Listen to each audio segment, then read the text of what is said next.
පසුගිය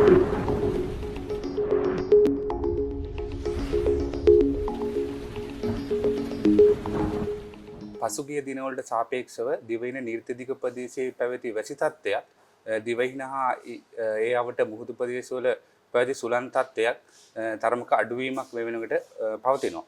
නමුත් බස්නාහිර සබරගමුව මධ්‍යම සහ වයඹ පළාත්වලත් ගාල්ල සහ මාතර දිස්ත්‍රික්කවලත් වැසි වාර කිහිපයක් ඇතිවීමේ ඉඩකඩ පවතිනවා. ඒ වගේම ඌව පළාතේත් අම්පාර සහ මඩකල්පුව වගේ දිස්ත්‍රික්කවලත් සවස් කාලයේදී ස්ථාන ස්වල්පයක ගිගුරුන් සහිත වැසි ඇතිවීමේ ඉඩකඩ පවතිනවා.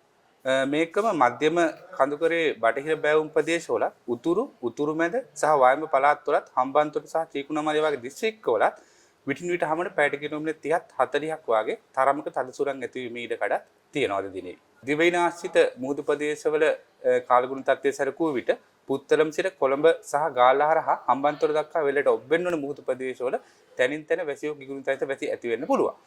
සුළං නිර්ත දිශාවෙන් හමා එනවා. සුළංගේ වේගය සාමාන්‍යයෙන් පැයට කිලෝමීටර් 30 40ක් පමණ එනවා. කෙසේ වෙතත් තවමත් හලාවත සිට පුත්තලම සහ මන්නාරම හරහා කංකසන්තුරේ දක්වාත් ගාල්ල සිට හම්බන්තොට හරහා පොතුවිල් දක්වාත් මුහුදු ප්‍රදේශවල සුළං වේගය විටින් විට පැයට කිලෝමීටර් 50ක් වගේ වැඩි වෙන්න පුළුවන්. එවිට එම මුහුදු ප්‍රදේශ තරමක් කළු වීමේ හැකියාවකුත් පවතිනවා.